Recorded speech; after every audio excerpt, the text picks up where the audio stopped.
કાંકરેજ તાલુકાના ચીખલા હોટલ રાજધાની પર સિહોરી જિલ્લા પંચાયત સીટના કાર્યાલયનું ઉદ્ઘાટન કરતા ગુજરાત પ્રદેશ ભાજપ ઉપાધ્યક્ષ પૂર્વ રાજ્યસભા સાંસદ નટુજી ઠાકોર રામજીભાઈ રાયગોર બનાસકાંઠા વિશ્વાસ ભારતીય જનતા પાર્ટી સાથે છે એ બદલ સમગ્ર ગુજરાતના 6 કરોડ લોકોને હું દિલથી અભિનંદન આપું છું અને ભારતીય જનતા પાર્ટીના દરેક ઉમેદવારને ખૂબ જંગી બહુમતીથી જીતાડો એવી અપીલ કરું છું। અસ્તુ ભારત માતા કી જય।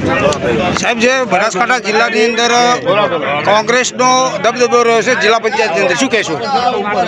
હવે તમે જોઈ રહ્યા છો કે ભારતીય જનતા પાર્ટીના અત્યારે 720 ઉમેદવારો બિનહરીફ થયા છે। આજે સિહોરી જિલ્લા પંચાયતની અંદર 2 ઉમેદવારો અને કંબોઈ સીટ પણ બિનહરીફ, જિલ્લા પંચાયતની કંબોઈ સીટ પણ બિનહરીફ થઈ છે।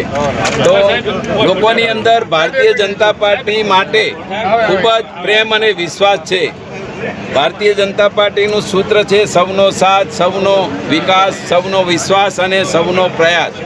દરેકના પ્રયાસથી આ વખતે બનાસકાંઠાની અંદર પણ ભારતીય જનતા પાર્ટી વિજયી બનવાની છે।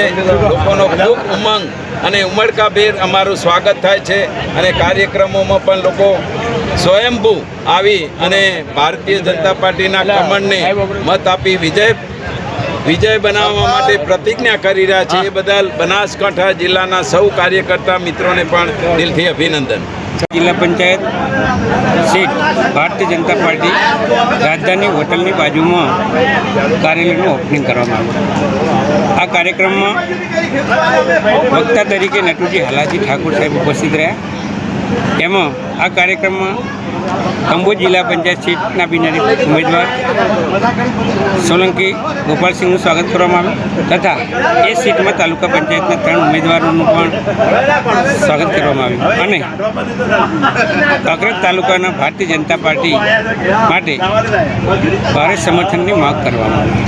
અહીંયા વધુમાં 2 દિવસ અગાઉ આપણા ચીફ મિનિસ્ટર ભૂપેન્દ્રભાઈ પટેલે જે અગાઉ તળાવ ભરવાની યોજનાઓમાં 3 કિલોમીટરનો રૂલ્સ રેગ્યુલેશન નિયમ પરિપત્ર હતો, એ ચૂંટણીની પૂર્વ સંધ્યાએ આપણા માનનીય સીએમ સાહેબ અને પીએમ સાહેબે ખેડૂતોને ખુશ કરવા માટેની 3 કિલોમીટરમાંથી 7 કિલોમીટરની જે યોજના કરી છે એ ખરેખર અમે આ તબક્કે નસીબદાર છીએ। અને માંથી નિવૃત્ત થયો છું અને ગુજરાતના તમામ અધિકારીઓ